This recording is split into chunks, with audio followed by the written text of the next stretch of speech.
Ya encontramos todo. Vamos a leer Apocalipsis 3, versículo 11. Leemos todos juntos, por favor. Dice: he aquí, yo vengo pronto. Retén lo que tienes para que ninguno tome tu corona. En el cielo tenemos una corona. Quiero que le diga al que está a su lado: retén lo que tienes para que nadie tome tu corona. Amén. Dígame la misión, por favor. Amén. Yo le digo a todos: retengamos lo que tenemos para que ninguno tome nuestra corona. Amén. Bueno, este mensaje el Señor me lo dio ya hace algunos meses. Ya lo he predicado 2 veces en el baño de mi casa. Siempre que voy a predico antes en el baño de mi casa y me calmo un poquito porque me da muchos nervios. Entonces, el Señor me lo dio un día mientras estaba estudiando y hablando con un compañero de clases. Me preguntó: Jimmy, venga, ¿usted es cristiano? Yo le dije: sí. Le pregunté: ¿por qué me lo pregunta? Ah, no, porque es que usted es como diferente, usted como que usted no habla como los demás, usted no se expresa, usted no dice vulgaridades como decimos todos nosotros. Y yo le pregunté: ah, si yo soy cristiano. Gracias a Dios, por misericordia de Dios, soy cristiano. Y él me contó que él también, me dijo: Jimmy, yo también fui cristiano. Y no solo fui cristiano, hasta el año pasado era líder de jóvenes de la iglesia Gaitán. Y me dijo: Jimmy, yo también fui cristiano hasta el año pasado. Y era un gran servidor. Y los mejores momentos que yo viví, los viví allá. Ahora que estoy aquí afuera, no soy feliz. No me siento completo. Yo siento que algo me hace falta. La felicidad yo la sentí cuando estuve allá. Y yo le pregunté: venga, ¿y qué pasó? Me dijo: Jimmy, comencé a mirar a los hombres. Comencé a mirar a los hombres. Y yo le dije: hijo, te equivocaste. No miremos los hombres.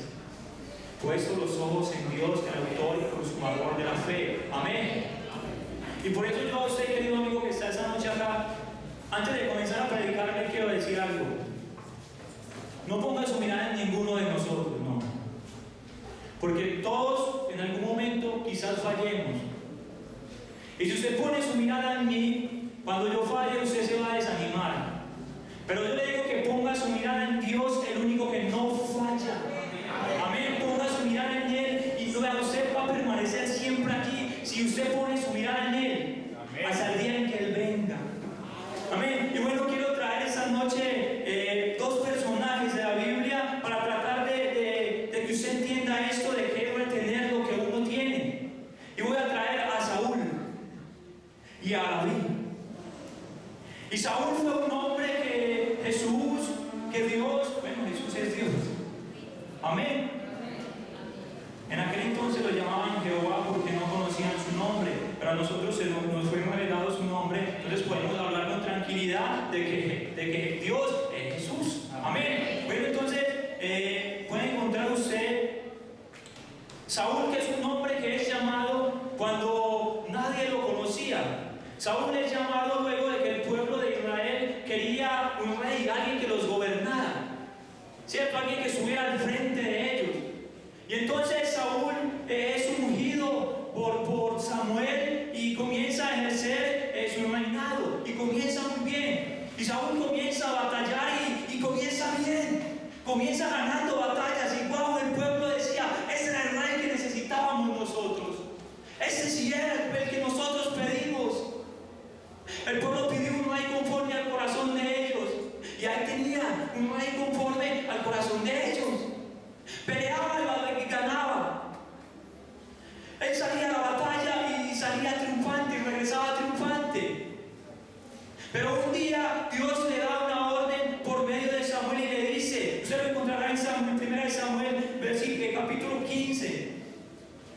Y Dios le dice a Saúl por medio de Samuel: vea, Saúl, yo quiero que usted vaya y acabe con Emelec.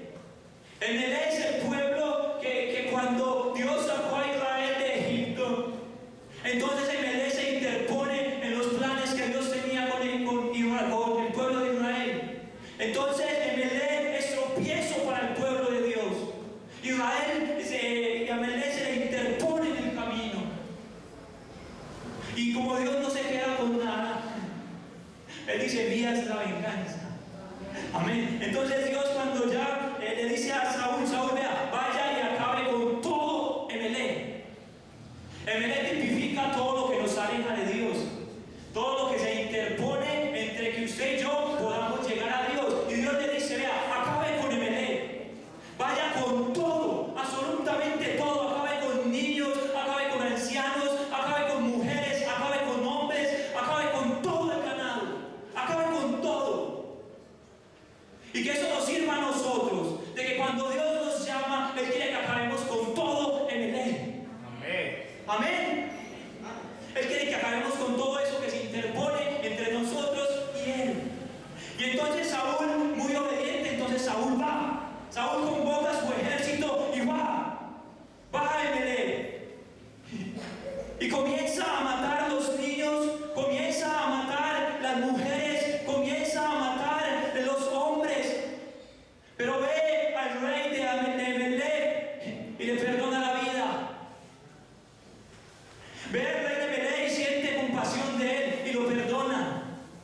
Entonces Saúl ordena que maten las vacas, que maten todo el ganado.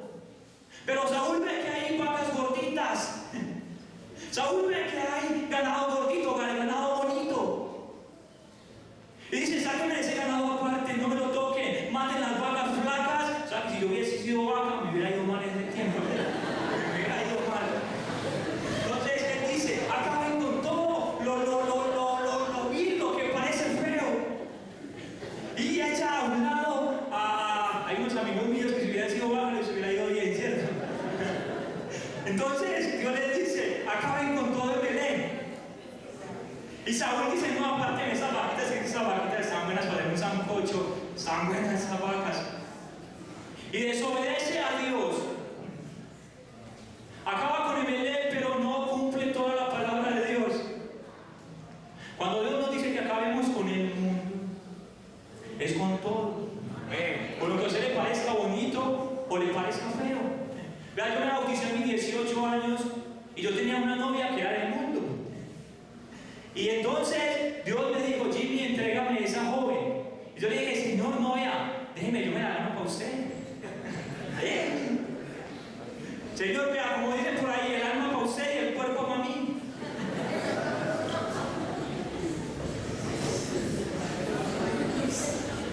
Entonces yo comencé a batallar con Dios.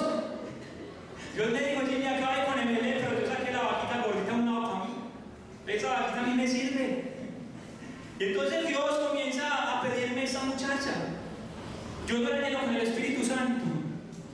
Y me acuerdo que en el campamento 2012, Dios trató conmigo de una manera muy bonita. Todos recordarán, creo que muchos recuerdan ese campamento. Fue un campamento muy bonito porque Dios se movió de una manera muy especial. Y yo llegué a ese campamento y desde que llegué al primer culto, Dios me dijo: Jimmy, entrégame a esa joven. Yo quería ser lleno con el Espíritu Santo, pero yo no obedecía. Dios dice que la amistad con el mundo es enemistad contra Dios. Dios dice que no hay ninguna comunión, la luz con las tinieblas. Y yo quería hacer un eclipse. Yo quería bueno, que ella viniera aquí.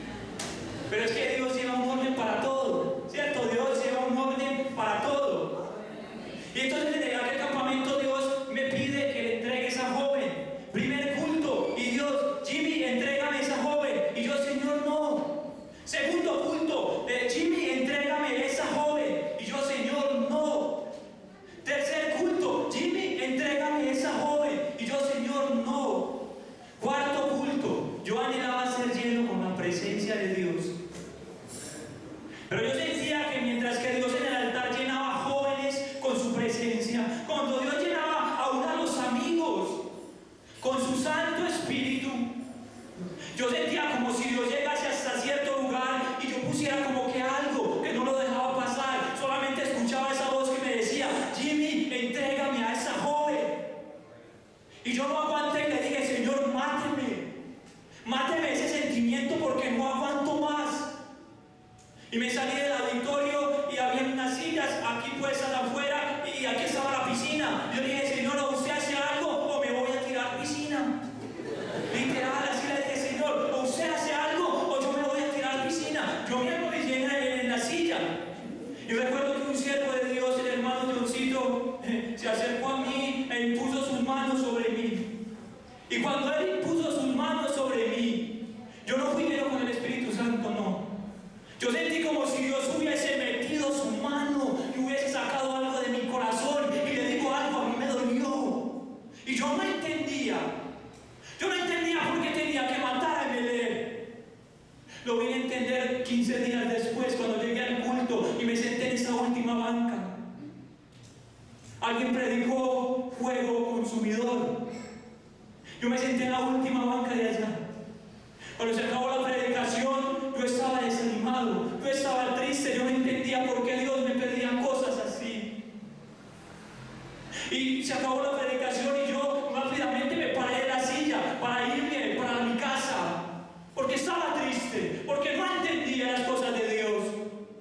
Cuando yo me paré, yo sentí que esa misma mano que entró a mi corazón, yo la sentí aquí en mi hombro.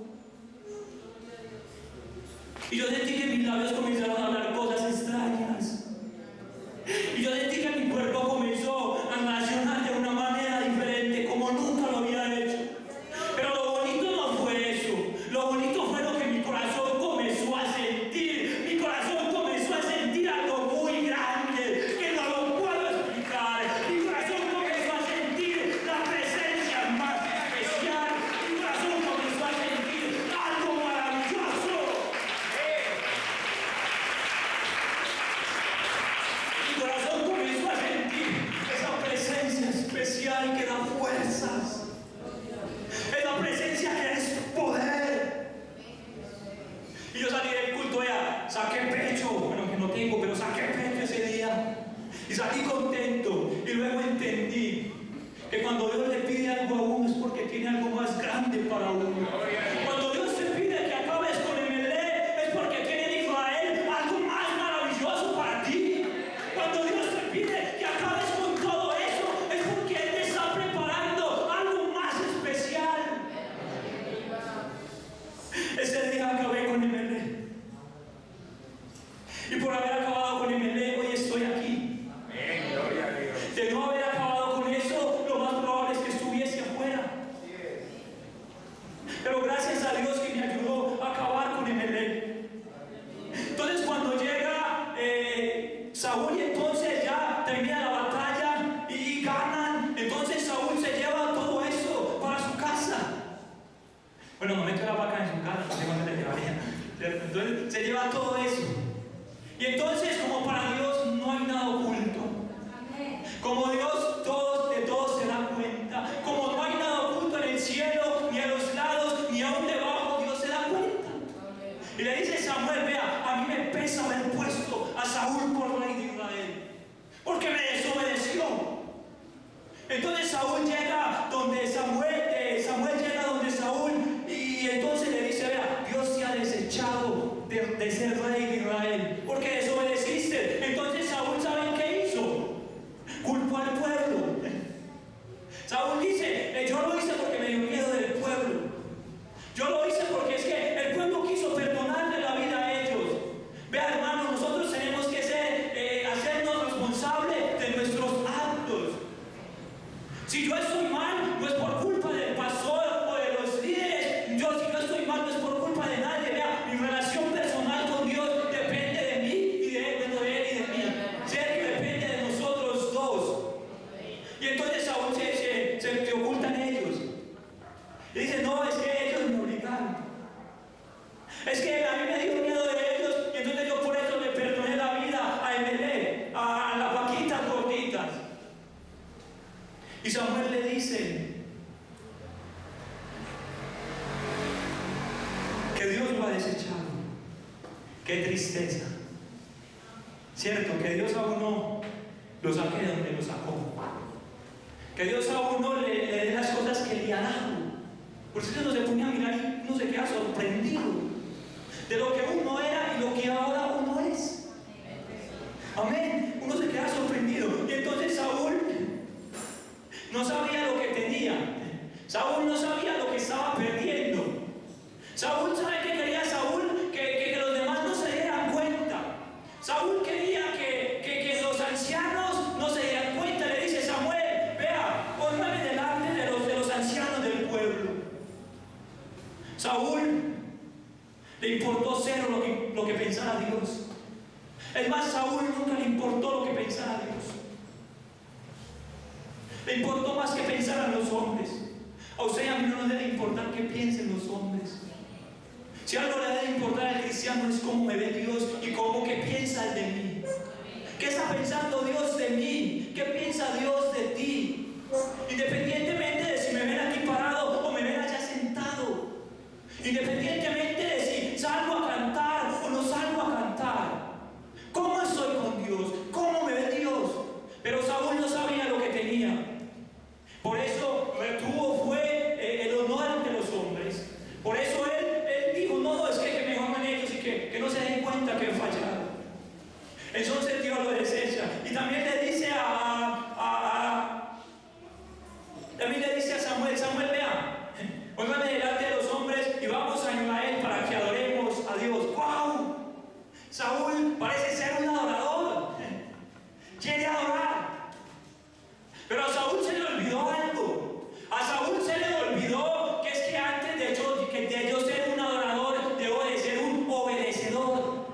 A Saúl se le olvidó que antes de yo alabar, que antes de yo glorificar, debo de obedecer. Que la alabanza sin desobediencia no funciona. Que la adoración en medio del pecado no funciona. Que la alabanza y la adoración sin arrepentimiento no sirve. No sirve. No sirve. La alabanza sin arrepentimiento no funciona, no sirve de nada. Venimos a ser como címbalos que resuenan simplemente. Pero Saúl pensó que así solucionaba todo. Saúl pensó que diciéndole al Señor, santo, santo, entonces ya encubría su pecado. Cuando la Biblia enseña que primero hay que arrepentirse. Amén. Entonces Dios lo desecha. Y entonces Dios le dice a Samuel, Samuel, vea, ¿hasta cuándo usted va a llorar a Saúl? Porque vea, si algo le debe doler a un siervo de Dios es cuando alguien falla. Samuel nos enseña que cuando alguien falla a nosotros nos tiene que doler. Amén. A nosotros nos tiene que doler cuando alguien se equivoca. Y no le podemos ir encima. Tiene que haber dolor y tiene que haber como compasión con ellos. Samuel lo lloró. Y Dios le dice, ¿hasta cuándo vas a llorar por Saúl, habiéndolo desechado yo para que sea el rey de Israel? Ve pues y lo manda a la casa de David y unge a David. Y David, bueno, pasa el tiempo y entonces Saúl termina sus días muy mal. Es triste que un hombre, después de sentir la presencia de Dios, termine siendo atemorizado por la presencia de Dios, termine siendo atormentado por la presencia de Dios. ¡Qué tristeza! ¿Cierto? ¡Qué tristeza eso! Pero Dios se levantó un joven llamado David, conforme a su corazón, que también se equivocó. Pero ya vamos a ver por qué fue un hombre conforme al corazón de Dios y no un hombre conforme al corazón de los hombres. Dios entonces llama a David y cuando lo unge y entonces pasan ciertos años, entonces voy a contar por encima, David es un gigante y entonces David comienza a ser como visto por los hombres, por el pueblo de Israel, como un muchacho ejemplar. Y entonces cuando Saúl muere, entonces es proclamado David como rey de Israel. Y cuando él es proclamado, aquí hay unos puntos muy especiales que me parecen muy bonitos. Se los encontrará en 2 de Samuel, capítulo 6. Dice que cuando David es proclamado rey de Israel, lo primero una de las cosas que él hace es ir a buscar la presencia de Dios.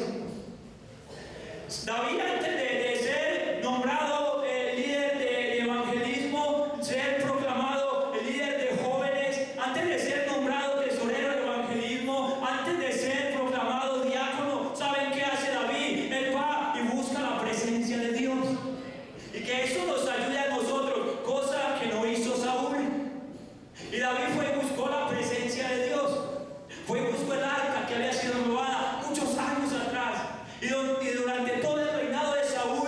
él no se preocupó por la presencia de Dios. El pueblo estuvo sin la presencia de Dios en medio del pueblo. Pero David va y la busca. Esto hace un hombre que verdaderamente ama a Dios. Sabe que estar acá parado no depende de la elocuencia, no depende de mi forma de predicar. Sabe que estar en un lugar alto donde Dios lo pone a uno no es simplemente que estoy ahí por bueno. No, él sabe que esto, detrás de esto hay algo más grande, y es la presencia de Dios. Amén. Él sabe que esto sin unción no sirve. Él sabe que un cargo sin la presencia de Dios no funciona. David no quería repetir lo que le pasó a Saúl. Iba y busca la presencia de Dios. Y vemos en el versículo 11, del capítulo 11, David falló. Y usted me dirá allí que usted vino a hablarnos de gente que falla. Usted vino a hablarnos aquí de gente que se equivoca. Usted vino a bajarnos la moral, a decirnos que todos nos vamos a equivocar.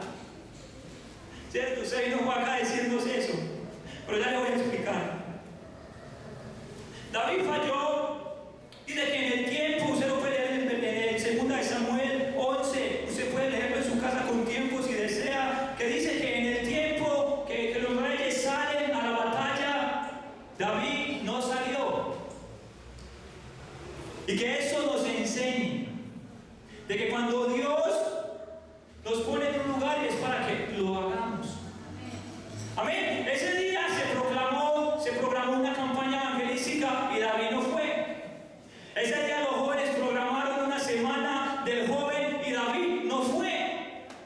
Esa semana el comité de oración convocó ayuno y David no fue.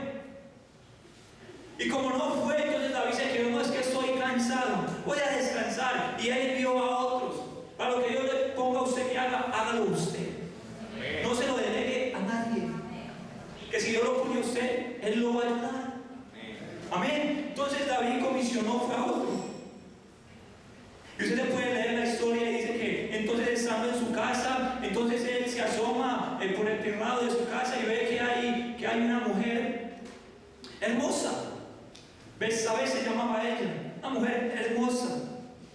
Y entonces él la ve tan atractiva, porque cuando nosotros descuidamos las cosas de Dios, entonces nos enfocamos en otras cosas. Entonces él la ve tan atractiva y la hace llegar hacia él, la trae ante él y se hace a ella. No, sabiendo que esa mujer ya tenía marido, sabiendo que esa mujer ya estaba comprometida, ya estaba muy asegurada. Bueno, tan segura no estaba porque David obró mal, ¿cierto?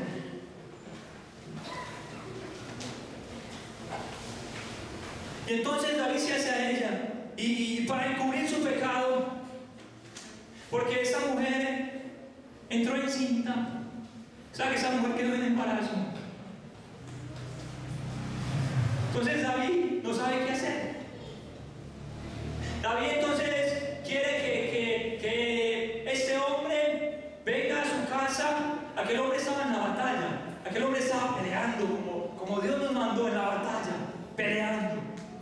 Y aquel hombre sale, entonces David hace que venga ante él, lo saca en medio del combate y hace de varias formas tratando de que este hombre se vaya a su casa y esté con su mujer, para decir que ese niño como que bueno, es suyo, aunque parezca David, es suyo, ¿cierto?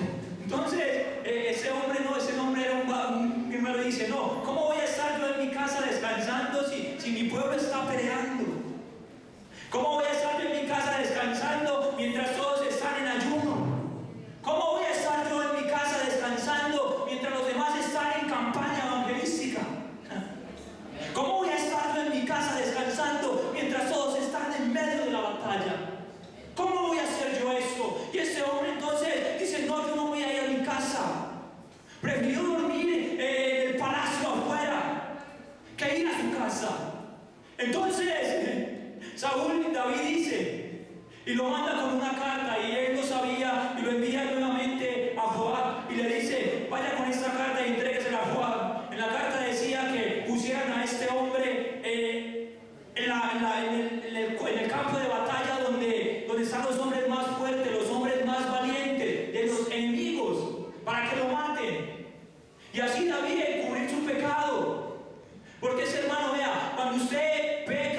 usted va a seguir pecando si no se arrepiente, porque después de un pecado viene otro pecado.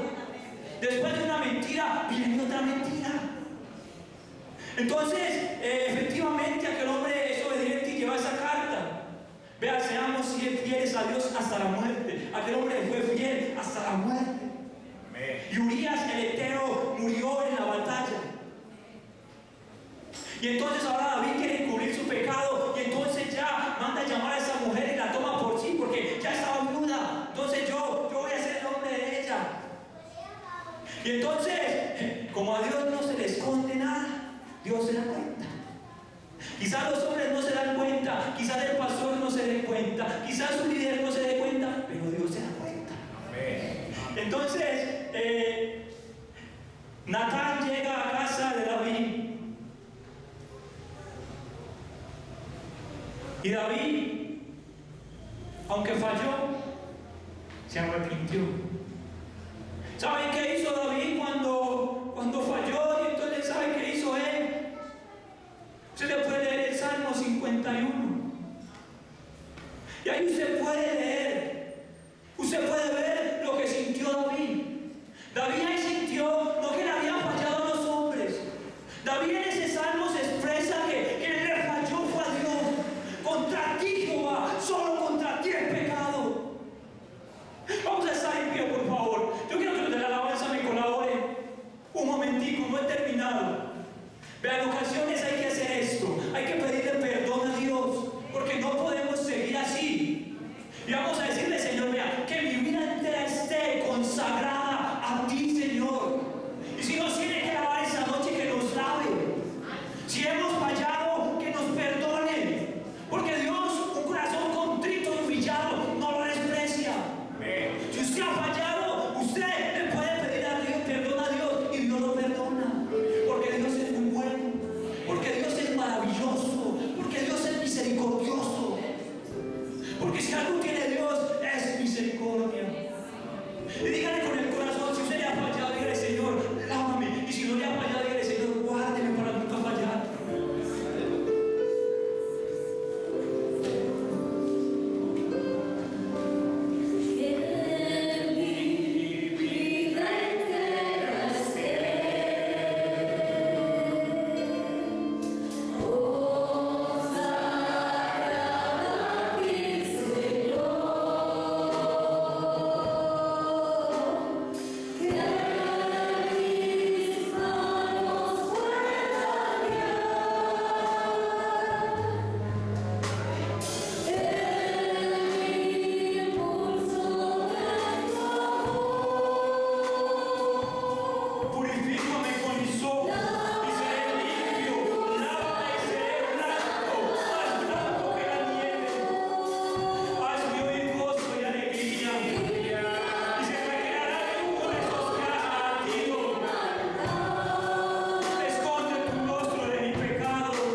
¿Saben qué estaba perdiendo David?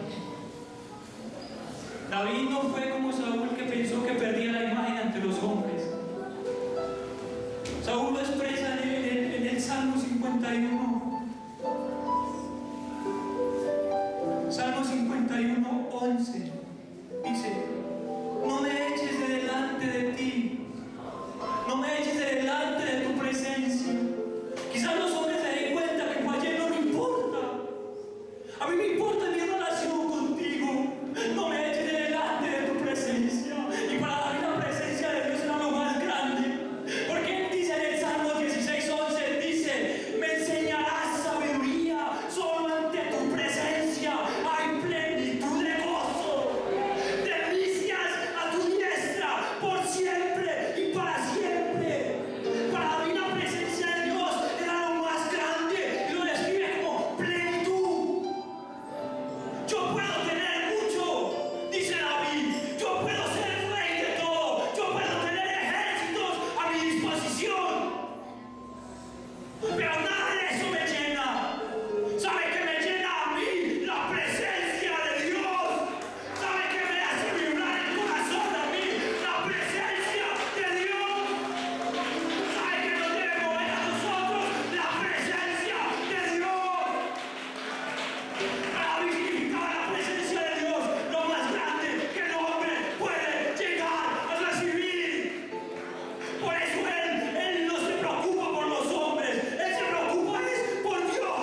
¿Qué estoy perdiendo? Es que estoy perdiendo es mi comunión con Dios. Yo no estoy perdiendo un cargo, yo no estoy perdiendo amistades, yo no estoy perdiendo la vista de los hombres, estoy perdiendo es la presencia de Dios.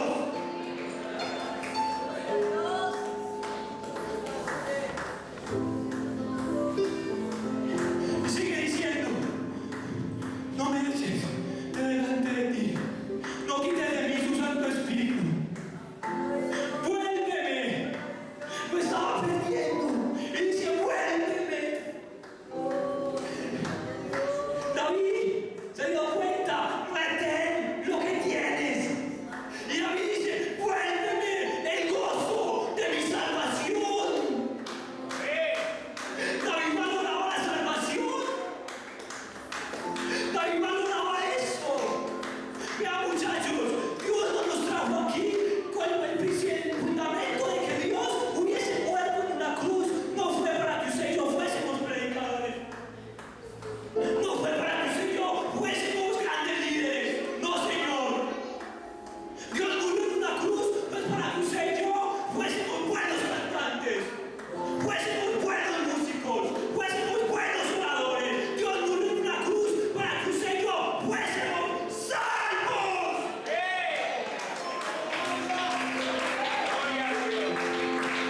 Aleluya. Dios murió para que todo que en él crea no se pierda, sino que tenga vida eterna.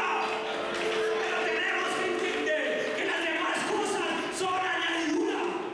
Tenemos que entender que los cargos son añadidura. Tenemos que entender que tenemos que tener la mirada puesta en Dios. Y mientras que usted lleva su mirada puesta en Dios, no le hará falta nada. No le faltará nada. Cuando usted pone su mirada en Dios, Dios lo guardará. Dios le proveerá. Yo nací en un lugar cristiano. Y llegamos a Medellín desplazados de un pueblo, sin nada, sin absolutamente nada. Y mientras mi papá y mi mamá le fueron fieles a Dios, nunca nos faltó nada. Un día no teníamos nada que comer. Y papá subía preocupado: ¿qué le voy a dar a mis hijos? Pero papá era un varón que se preocupaba por las cosas de Dios. Y un día subía del trabajo cansado y no sabía qué darle a sus hijos de comer ni a su amada esposa. Y de camino pasa por una cantina, preocupado.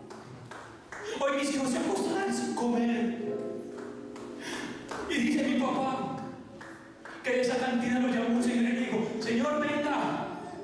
Y le entregó 10.000 pesos. Señor, vea cuando ustedes ven a Dios, si Dios tiene que usar al diablo para que usted esté bien, Él lo hace.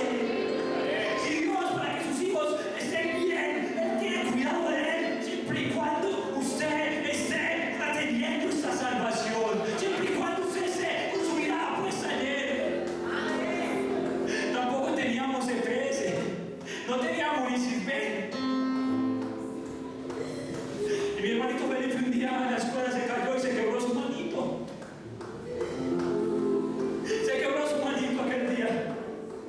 Y papá preocupado lo llevaba al médico y no lo podemos atender porque no tenía EPS y tampoco teníamos plata.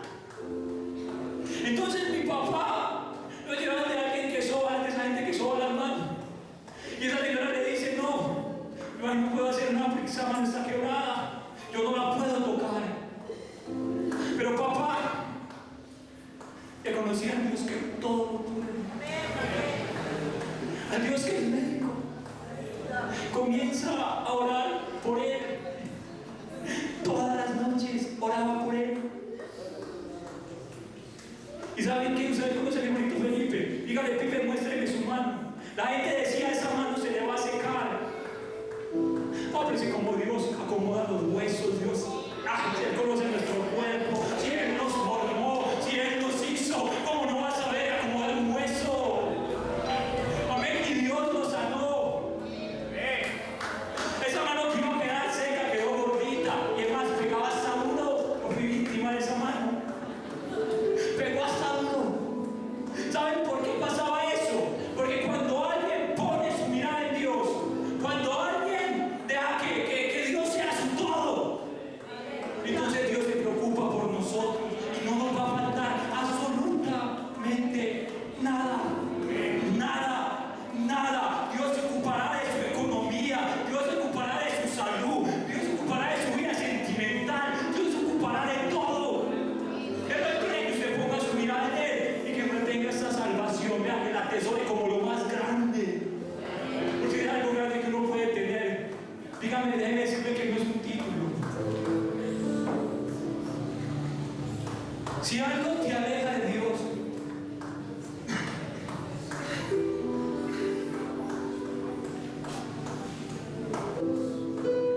si algo te aleja de Dios, no está en la voluntad de Dios, por bonito que sea.